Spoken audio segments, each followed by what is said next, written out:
এটা হচ্ছে হুগলি জেলার শেওড়াফুলি জংশন স্টেশন।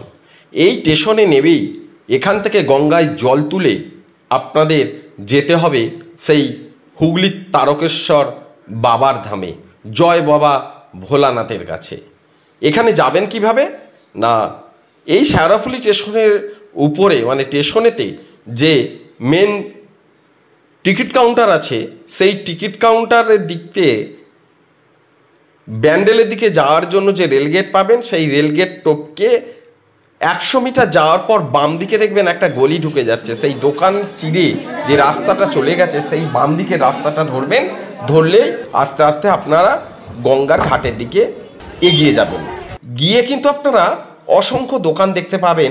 সামনে একটা দুটো দোকান দেখেই আপনাদের যা প্রয়োজনীয় সরঞ্জাম কিনে ফেলবেন তা নয়, এখানে কিন্তু এত পরিমাণে দোকান আছে যা গুণে শেষ করা যায় না।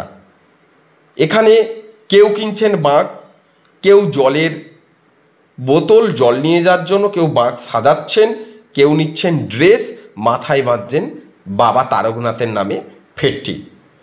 এই গঙ্গার ধারে দুই ধারে পসরা দিয়ে যে দোকানগুলো রয়েছে, সব দোকানই বাবা তারকনাথের জল ঢালার জন্য বিভিন্ন রকম সরঞ্জাম বিক্রি। এগুলো কত করে বিক্রি হচ্ছে এক একটা? 10 টাকা, 15 জোড়া না পিস? না, 10 টাকা পিস, 15 টাকা পিস, আচ্ছা আচ্ছা, 20 টাকা, 30 টাকা। বলুন দাদা, 10 টাকা। সারার জন্য অনেক বড় বড় হোটেল এখানে নূতন করে পেতেছেন। সেখানে নিরামিষ ভাত মাত্র 50 টাকায় আপনি ভোজন করে, মানে দুপুরের মধ্যাহ্ন ভোজন সেরে আস্তে আস্তে যেখান থেকে সকলে জল তোলে সেই নিমাই তীর্থ ঘাটে পৌঁছে যাবেন। আপনার বাবার স্থানে যাওয়ার জন্য সমস্ত সরঞ্জাম এই সব দোকান থেকে ক্রয় করে আস্তে আস্তে নিমাই তীর্থর ঘাটের দিকে অগ্রসর হয়ে আপনারা জানতে পারবেন। শেওড়াফুলি স্টেশন থেকে প্রায় 1.5 কিলোমিটারের মতো আপনার নিমাই তীর্থ ঘাট দূরত্ব। তো ওখানে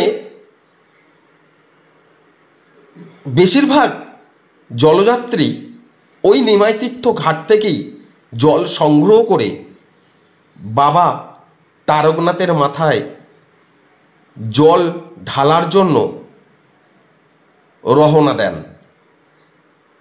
এখন আর প্লাস্টিকের ঘটই বেশি হয়ে গেছে, সেই মাটির ঘট খুব কম ব্যবহার করছে মানুষ। কেউ বাঁক নিচ্ছেন, বাঁকের দুই সাইডে ঘট, আবার কেউ কিনছেন শুধু প্লাস্টিকের সেই বোতল। এবার দেখুন নিমাই আর নিতাই, এই হচ্ছে নিমাই তীর্থ ঘাট। গেটের সামনে নিমাই নিতাইকে দেখতে পাবেন। আস্তে আস্তে আপনাদের এবার অগ্রসর হতে হবে সেই নিমাই তীর্থ ঘাটে, যেখান থেকে বাবা তারকনাথের মাথায় জল ঢালার জন্য জল সংগ্রহ করতে পারবেন। এই হচ্ছে সেই নিমাই তীর্থ ঘাট, যেখান থেকে প্রায় 90% মানুষ যারা বাবার থানে জল ঢালতে যাচ্ছেন জল সংগ্রহ করেন। এবার দেখুন এই ঘাটে যদি কোনো বিপদ ঘটে তার জন্য স্পিড বোট পর্যন্ত রেডি করা আছে।